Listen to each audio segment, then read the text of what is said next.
Other revenue projected to total $29.2 million. It's $4.3 million or 17.1 over budget.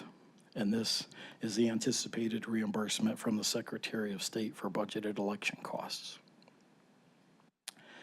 Last item that is really the biggest item is sales taxes. At this point was projected to total $332.6 million. It's $4.8 million or 1.4% under budget. But I just want to say the projection was based on sales tax collections through the month of April, which were 1.6% over last year's sales tax figure. And I'm happy to report continued growth. We just received May's number a couple days ago, and we are now up 2.3% over last year. So we're coming in much closer to where we budgeted. If you recall, 2025 budget for sales tax in the general fund was budgeted at 2.5% over 2024's actual revenue. Here's a little detail. I just put this slide together. It's a little bit different way of looking at it. So, sales tax on the previous slide is our biggest item. It's 52% of the total general fund revenue. So we're here, this slide has gross sales tax collections, and I'm comparing 2024 and 2025, the months that make up the year-to-date number at this point. And you can see 1.6% growth through April, and then when you look through May, we're up to 2.3%. Hopefully the trend continues and I can improve the number at second quarter, hopefully at least to be back to budget, which would add roughly $4 million of revenue.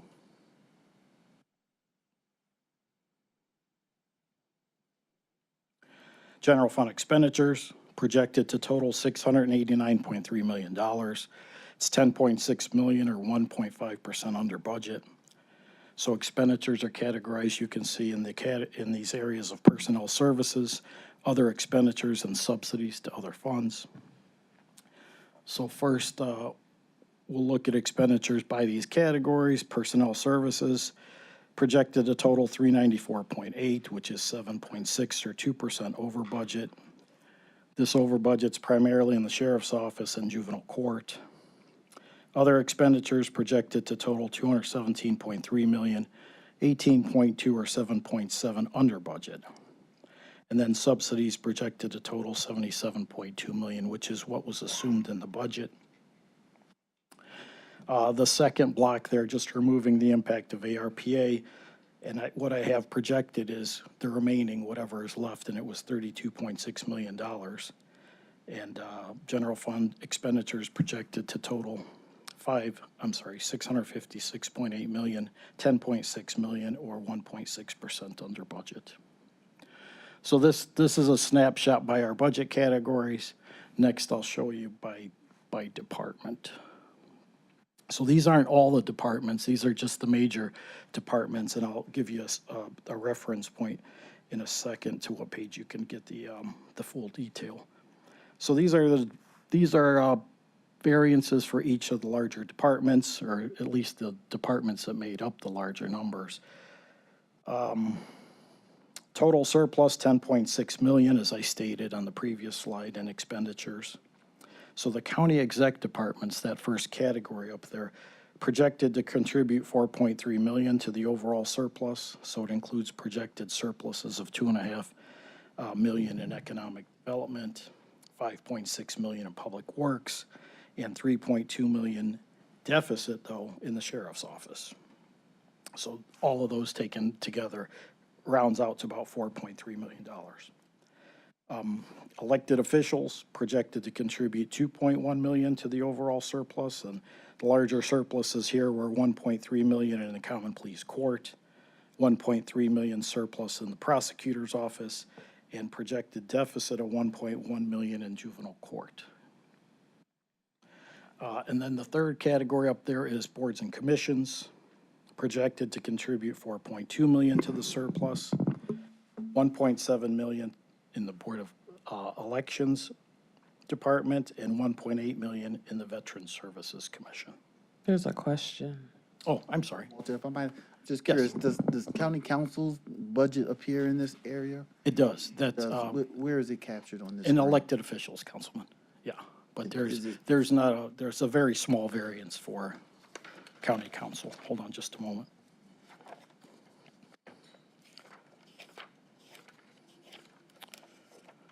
Through the chair to the councilman, page 25 of the report.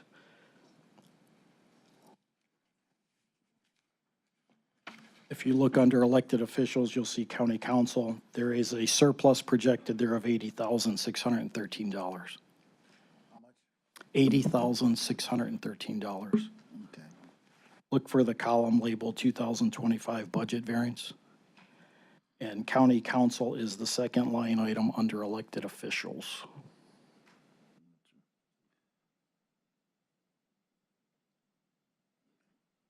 I just thought it'd be nice to see this. Oh, yeah, absolutely. Well, this is the page number I was going to reference a little bit later, but this is the page number if you want a full list of everyone. Generally, I use a number close to about $1 million as my variance point, and those are what I display up here as the larger variances. Okay, thank you. You're welcome.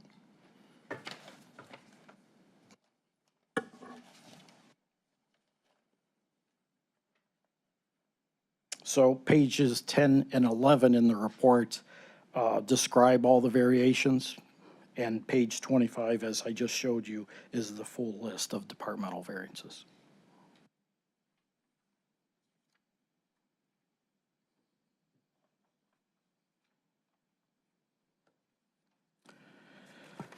So this slide outlines general fund's projected ending cash balance. This takes into account the projected operating deficit, and the deficit is just a comparison of projected revenue to expense. But this gives you a little more detail. Beginning cash balance, $182.5 million. As I showed you earlier, $638.9 million in projected revenue. Projected expenses of $612.1 million. Subsidies projected at $77.2 million. And it leaves us with a projected ending cash balance of roughly $132 million. So this ending balance is $13 million below our cash reserve requirement of $145 million. So as of first quarter, we're not projected to be in compliance with the cash reserve requirement. Walter, what does that 5,173 represent? I'm sorry. Subsidies. Oh, the subsidies?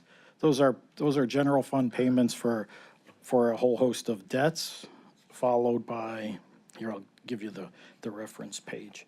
It's page 26 of the report. So the top, I'd say a top third of the report shows all the debts that are funded by the general fund. Brownfield, Shaker, Community Redevelopment, Medical Mart, County Hotel, Western Reserve, Medical Mart, Convention Center, sales tax bonds, progressive field lease agreements, followed by our subsidies for centralized custodial that we pay. Again, emergency management subsidy, $859,000. Cuyahoga County Regional Information System, I believe that's with the sheriff's office. We do a $10 million capital subsidy out of the general fund. We subsidize the dog kennel. We subsidize soil and water. There's a subsidy for the public utility. Let's see, the challenge loan program is $0. We do accrue for the 27th pay, which occurs every 11 years. So, you know, we take a pay period divided by 11 and accrue that amount each year. So we put it aside. So when we do have a 27th pay in a year, we have the money covered already and no one is strapped for cash to pay for that. Followed by a whole host of cash transfers for the healthy urban tree canopy, maintenance garage, veteran services, economic development subsidy, the community development supplemental grant. Again, now we have general obligation bond notes. We did not budget anything for the remainder, RTA bus passes or sustainability or grants. No, that's about it. And there's $50,000 again for the Planning Commission for towpath grant. I believe it's match money. Okay, But page 26 details all those subsidies. thank you. You're welcome. President Miller. Thank you, Director. In in the first column under budget, where you have the operating expenditures of 622,706,000, Yes. is that the number as was passed in the budget update, or is that the number that was passed in the budget update plus including any adjustments that were made in fiscal agendas between now and today, then and today's date? Through the chair to Councilman Miller, it includes all the fiscal agendas that have been passed year to date. Okay. I'm sorry. I'm a little ahead of myself. This only includes the fiscal agendas that have been adjusted through March 31st, Through the first quarter, just right. through the first quarter. Okay, great. Thank you. You're welcome. Madam Chair. Councilman Jones? Okay. Well, Walter, help educate me here for a moment or two. Sure. I'm looking at the budget for the cash reserve requirement. You said it's 145 million. That's how much we're supposed to have on reserve, right? Right. But we're budgeting to have less than that. Is that the 118?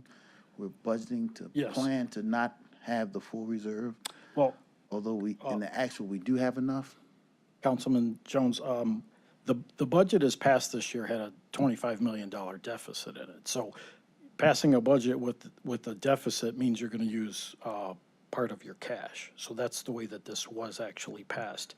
The budget was passed with a $25 million deficit, and we also had $32 million of ARPA money that's in the general fund that's projected to be spent. Now, I'm not sure that it will be fully spent, but I'm projecting it in these numbers as being fully spent. So 28/3, so that's $27 million difference between 118 and 145. So you projected to, Well, the projection at this yeah. point is $132 million ending cash balance, but I would venture to guess at the end of this year, there will be remaining money left over in ARPA, and I'm also very optimistic that we will reduce these expenditures by the 25 million and come in above our cash reserve requirement. thank you. You're welcome.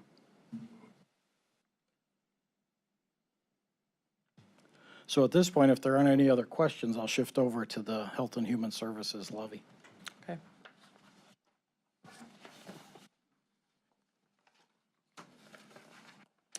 So the Health and Human Services levy fund is projected to end 2025 with an operating deficit of $19.2 million.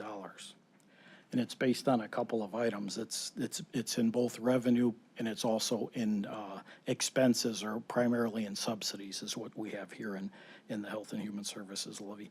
Projected revenue at 281.6 and projected expenditures and subsidies of $300.7 million.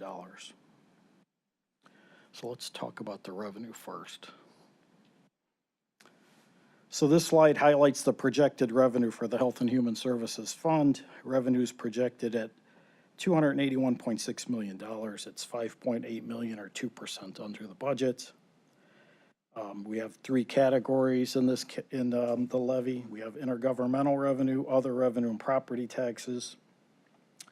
Intergovernmental revenue, it's primarily the homestead exemption, projected to total $15.1 million, 900,000 under the budget of 16.1. Other revenue projected to total 1.2 million. This is the transfer that occurred earlier this year, where we transferred $1.2 million back from the Workforce Development Fund when they went to not-for-profit status. Property taxes projected to total $265.3 million. It's 4.8 million, or 1.8% under the budget of $270.1 million. Now, this is a little different here for the levy, because I've never seen it happen. You know, I've never seen delinquency to this level. So the deficit is primarily due to delinquency. That hits really hard to the levies, the 4.7, 4.8 mils. The treasurer reported current past due balances increased by $60.6 million when comparing tax year 2024 to 2023. I've never seen a number that was that large, that big of a change. But here I will show you on the next slide. So this slide summarizes, this is Brad's format up on top. Brad's the county treasurer, Brad Cromus. Summarizes past due balances from 24 to 25. The top box summarizes a $60.5 million change. I think you can see that there. So past due amounts from tax years 2023 to 2024, which collections are 24 to 25. The bottom box is my attempt at projecting the impact to the 4.7 and 4.8 mils levies using the 2025 alternative tax budget. I did talk with Mike Chambers as well as Brad, and hopefully some of this past due is collected before it's certified as delinquent tax. But at this point, I don't have any further detail yet. I can send over a list of where this delinquency change came from, and it's listed out all the way down, detailed to the municipality, if anyone's interested in that. Yeah, if you would do that, that would be great.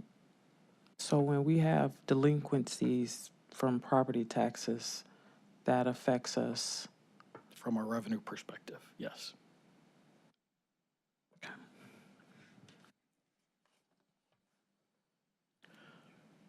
Councilman Kelly. Any chance of those, if those are going to be delineated for us, is there any chance of getting them by district so we know about those taxes? Through the chair to the councilman, I think we could probably do that. What was provided to me was, this top section, and it summarizes the 2 years, but then it shows the differences that total up to the $60 million by municipality. So it was too much to put on a slide because you'd never see it, but I do have a report from the county treasurer. So the second side of this now is the expenditures and subsidies. So this slide summarizes both. Projected to total $30.7 million. It's $13.1 million, 4.6 over budget. The majority of the projected deficit stems from subsidies to the other funds.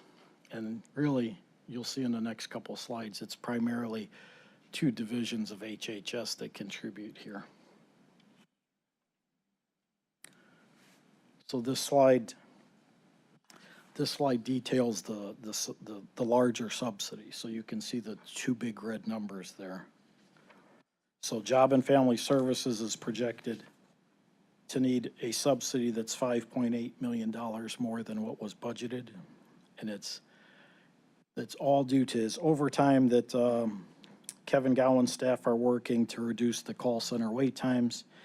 And he's also attempting to hire 82 caseworkers beyond what he was authorized for. 82 caseworkers and then 10 supervisors for a total of 92 staff beyond his authorized strength or what was really budgeted for him. The other number up there, Children and Family Services, projected at $11.4 million deficit, and this is due to the increased overtime costs at Children and Family Services, and also the $7 million increase in board and care costs for kids in custody. What was that increase again? The board and care costs, it was approved by council a couple of meetings past. We just added $7 million to their budget. It just hasn't posted here, and it appears as a larger surplus because this report is only through March. So this budget has not been adjusted by the $7 million. Okay. So it's really for the cost of kids in county custody, followed by the overtime necessary. Okay. Councilman Schlepper has a question. Yeah, I just had a question through the Yes. chair. When you talk about board and care costs, Yes. is this for children that are in a facility that we manage, or are these costs that individual providers in-home? Because my understanding is that most foster parents get a dollar amount per month. It's usually relatively nominal. So I'm curious what these costs actually include and under what umbrella. Through the chair to the councilman, we do not manage any of these facilities. These are all contracted providers that we're paying a per diem for every child who's in a county custody. You're welcome. And are we paying more if they're out of county or state? To the councilwoman, yes, we're paying more for both. We have kids that are out of state that require visits, parent visits, caseworker visits. We pay for the travel, we pay for the meals, we pay, it's an all-in cost here. Thank you. I know I try to explain to people that we don't have, like, we don't have orphanages. To the councilwoman, we do not. And so we require the help. We do. And I will just point out that board and care costs, any real cost that's associated with our Department of Children and Family Services, it's probably the worst reimbursement rate from the state and federal governments. It's the one program that has the worst reimbursement rate. It's roughly 35%. So these numbers are so large because we're subsidizing, I think our subsidy for Children and Family Services is $90 million. It's huge. If you look at page 28 of the report, you'll see the budgeted subsidies for each department and division. So HHS, DCFS, you'll see has a budgeted subsidy of roughly $89.3 million. You'll also see the Adams Board subsidy at 41, juvenile court subsidy of 22, Metro Health subsidy of 35. It's what our HHS levy primarily funds.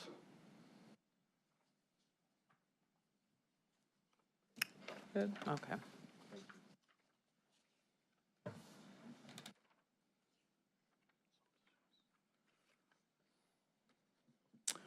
Let me just run over these other ones just as well. So senior and adult services, you'll see the next four are all in the black. $1.4 million surplus. There's some issues there with delayed lease payments. They're supposed to move into 1801 Superior, the Plain Dealer building. And they're also projected to underspend some of their client services, including CSSP, the options program, and protective services for seniors. Early childhood projected at a $900,000 surplus. It's primarily as UPK spending, Universal Pre-Kindergarten Program. Family and Children First Council projected around $700,000 at this point. So contracts that Robin provided were where we had some underspending or projected underspending include CTAG, Applewood, and also Starting Point.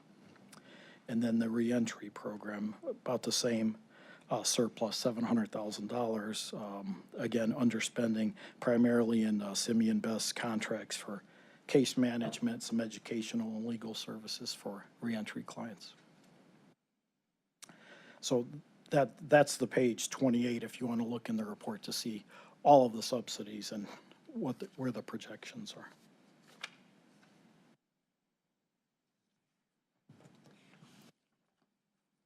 So the same format, this is the slide that outlines the ending cash balance. So we started the year at $41.1 million. Revenue is projected to total 281.6. Expenditures and subsidies at 300.7, and then a projected ending cash balance of $21.9 million. So this also is below our cash reserve requirement of $28.5 million. So we're off by about $6.6 million here. Not in compliance with the county code.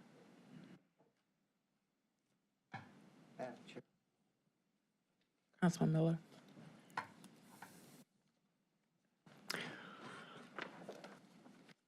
So I would just like to point out that the part about the HHS levy is a new development. When we did the review of the 2024 actuals 6 weeks or so ago,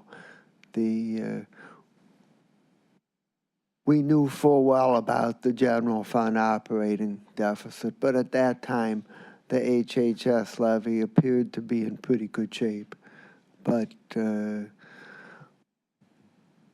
but now, because of a combination of factors, both on the revenue and expense side, the HHS levy is also projecting a substantial deficit. So that's a new situation that we haven't seen until now.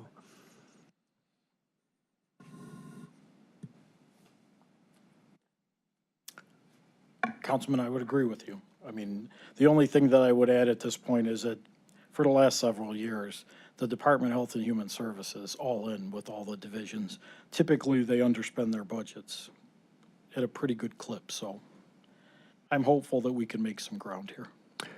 Yes, and I would also comment that you talked about the money being spent in JFS, about the overtime and the additional staff to reduce the wait time in the call center, and we've seen the statistics on the call center, and they've made a dramatic improvement. So we are getting something for the money that we're spending. This was a huge problem that people were spending. It would take 3 hours and sometimes not at all trying to get through to deal with a food stamp or a Medicaid problem, and we just can't have that. And it's really good that we've made this progress, but hopefully we can find a way to sustain it. Thank you. Thank you. So at this point, I'd just like to go over a couple statements on the all funds. So when I say all funds, it includes everything that the county has under its control. So it's the general fund, it's the levy funds, and it's all the special revenue funds. I send to council each month. It's a fund balance report. It's an RW 100, and it details by fund all the ending cash balances if anyone wants to familiarize themselves with what makes up which fund. But here, so this slide provides a snapshot, of our all funds. Really, the just in summary form, revenue and expense. Okay, so total revenue projected to total 1.779 billion, just 2.6 million, or 0.1% under the budget, and expenditures projected to total 2.004 billion, which is 136.6 million, or 6.4% under the budget. So this is just a little detail. We already went over these two, the general fund and the levy funds, and they're the two funds that make up the majority of our variance on an all funds basis when you're all in. Everything else seems to be lining up very well from a revenue perspective. But these were the same funds that we reviewed earlier. $2.6 million projected surplus in the general fund and a $5.8 million deficit in the Health and Human Services levy fund. Now the expenditure one is a little busier. So this slide just summarizes all funds expenditures projected to total $136.6 million, 6.4% surplus, and the contributors here as well. We went over the general fund. It had a $10.6 million surplus, budget surplus, and the Health and Human Services levy fund has a $13.1 million deficit. And then I'll go over some of the special revenue funds that make up the majority of the remainder. The fiscal office has a $13.5 million surplus, and what this includes is $12 million in county hotel debt service and $1.1 million in a Flats East Bank guarantee. Both of these items are things that were required by the indenture to budget, but we'd never pay these dollars out. So we're always going to have this, and I think those that have reviewed these reports in the past realize that this is a comment that I make just about every time I'm up here. The Department of Health and Human Services currently projected at a $6 million deficit. Primarily personnel services, contracts, client services, and grants. And, some of the grants, they're in the numbers, but they're not projected to be paid out. And did I say that was a deficit or that's a surplus, $6 million surplus? Housing has a $25.4 million projected surplus, and this is in the HUD grants. Again, these are grants that will be carried forward into future years. They have a multi-year life, but they're fully budgeted in this year. We plan to change that in years, by the way. Public Works Facilities currently running a $20 million surplus in facilities project, and these are also projects that are anticipated to be carried forward into future years. Public Works Road and Bridge Funds, $18.5 million surplus. These are primarily due to timing of these multi-year project expenditures. Some of these road and bridge projects last a year, 2 years, sometimes even 3 years. Public Works Sanitary has a $5.1 million projected surplus, and these are primarily appropriations that are set aside for contingencies and emergency repairs, which generally are not needed. But they're there just as for the exact reason for contingencies and emergency repairs. Juvenile Court, $9.8 million surplus. These are the reclaim grants that last several years. They don't terminate until 2027, but they're fully budgeted.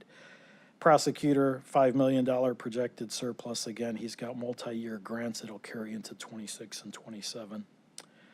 The Adams Board has a $5.6 million surplus, and it's just all over the budget there. There's $9 million projected surplus in personnel, $3.7 million surplus in contracts, $7.1 million in contracts that relate to the diversion center, risk management, consulting, and judicial services.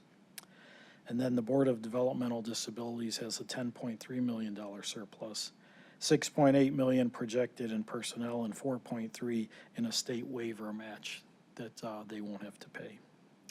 So just as I have lists in the report for the general fund and the levy for all these variances, page 30 of the report details all of these variances on an all funds basis, if anyone wants to take a look.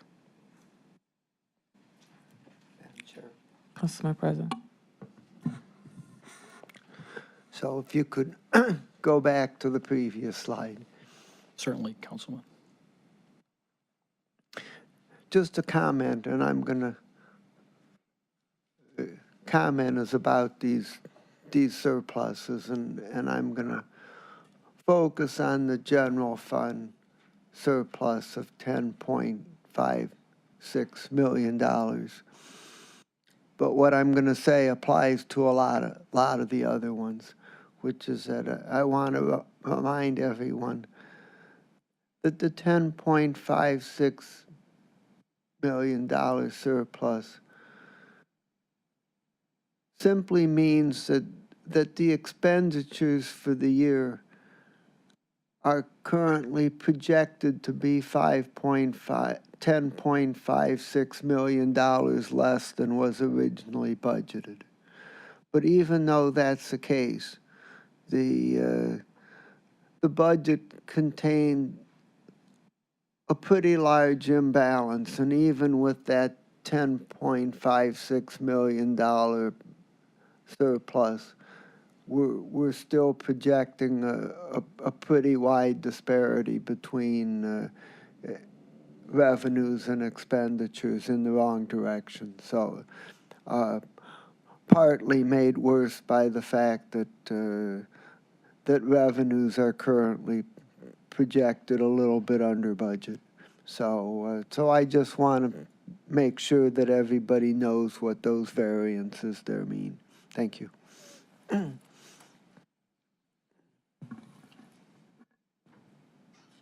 Okay, just quickly to go over what's projected as an all funds ending cash.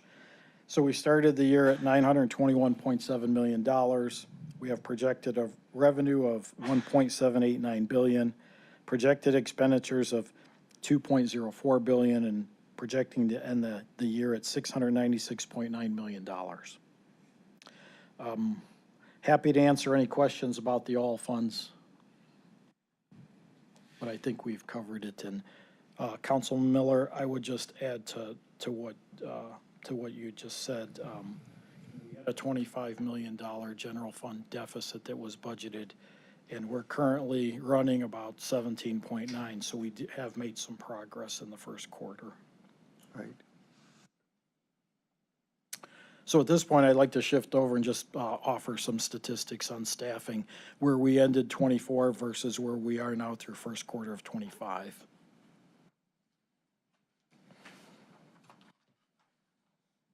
County payroll increased about 85 employees, 7,325 in December of 2024 to 7,410 in 2025. And this chart just details the larger departments with the larger staffing changes.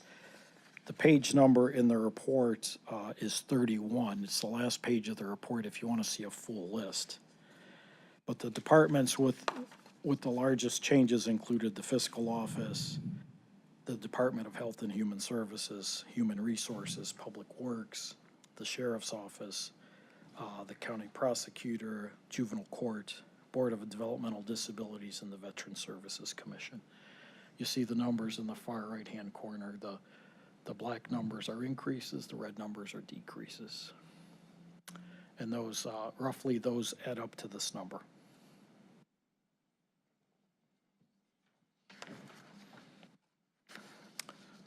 So Any this, questions? this is what I've got, so glad to, I know it's a lot of information. I'm happy to map this through if anyone needs any clarity. It's a lot of information all at once, and happy to answer questions. Councilman Jones? It's more a philosophical question. Do you believe that what was your personal thought on the reserve for Health and Human Service levy? If it didn't exist, or if it was the lesser amount on reserve, what are your thoughts on it? I think 10% is a reasonable amount, and, the last ordinance, Councilman, that was passed that changed it to a calculation based on the prior year expenditures, I think just sort of firmed it up because it keeps pace with where we are. I think that what we have now is 10% I think is appropriate for the levy, and 25 on the general fund side. I think maybe a little high, but our GFOA, Government Finance Officer Association, I believe their recommendation is roughly 18%, so we're not that far off. I'm just curious because of the 88 counties in Ohio, there are many who don't even have a Health and Human Service levy or fund. Yeah. So that means they provide all their health and human service needs out of the general fund. It's responsible for everything. So just the thought of if the general fund is fundamentally responsible for everything, Sure. why put a reserve on HHS? I understand that. Yeah. I understand that as well, Councilman. If you think about it, our reserve right now, $28 million, we're setting aside $28 million and basically assuming that's going to be our cash balance at any given point in time. It can be interpreted a lot of different ways. Right. I think there's like an infinite amount of need, but it's only a finite amount of dollars. And that 28 million in the HHS kind of just stays in limbo, because of reserve and almost literally just never gets touched. Oh, And you're so correct. That's Correct. the thought. Thank you. You're welcome. Councilman, that's a good thing, right?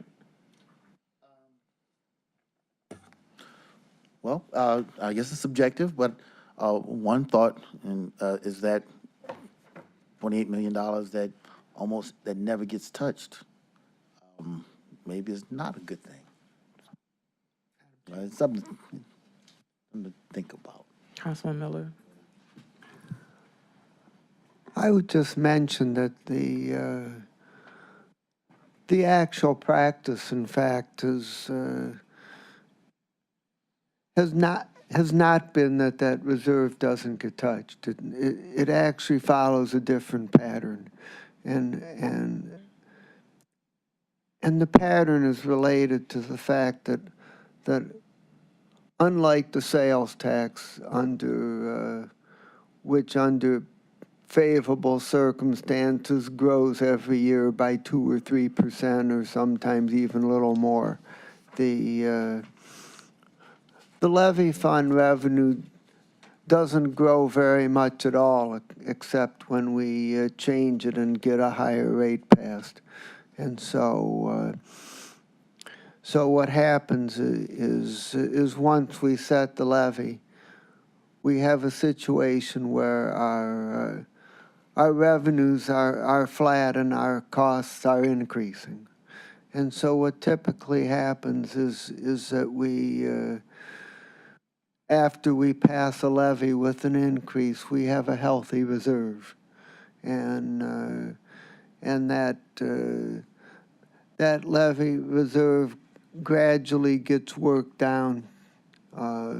When we got to the last increase that was passed in 2020, the HSH levy had actually been entirely eliminated, and we actually transferred a little money from the general fund to make it balance.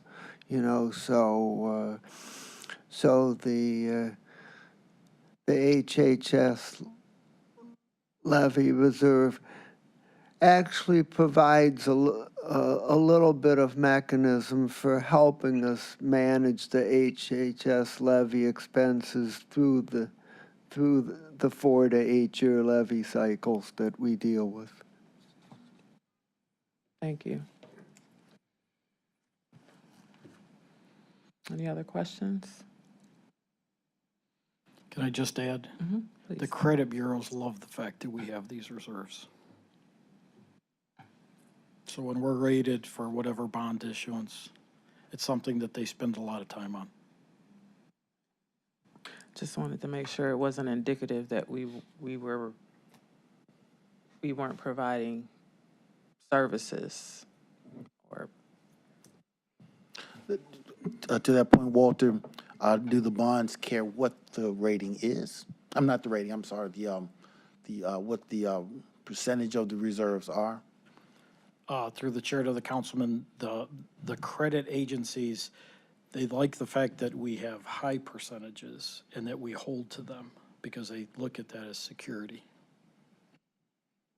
When you said hold to them, I thought, that's what I thought of, that you meet your own policy, you stick to it. Councilman, they realize that we self-impose these reserve requirements upon ourselves, that we're not required by anyone to do this, but we as a county have done this. We set it up through ordinance and we try to hold to these percentages. So if we were to raise the percentage, would that make them happier? Or if we lowered the percentage, would that make them more nervous? Or is none of that true? I would assume, I'm just assuming, I would assume that if we raised those percentages, it would make them happier because they would know that we have more cash to fall back on in case we had a problem, an emergency of some sort.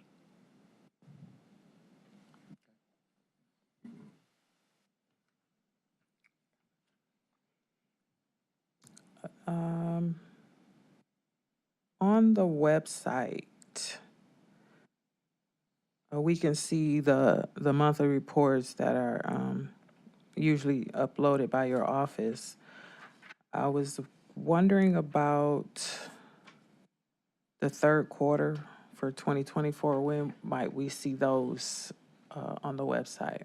Third quarter, I'm sorry, Councilwoman, third quarter should be on the website. I can follow up. Okay, if you could just check. Yeah, these should be automated, so whenever we finish a month, we finish a quarter, automatically gets uploaded to the OBM or the fiscal officer website. So this is third quarter of 2024? Yeah, if you could just check. Sure. As of May 15th, at least from this graphic, it looks like Okay. first and second quarter are there, but not third. To the councilwoman, our website is kind of busy. It's hard I to know. navigate.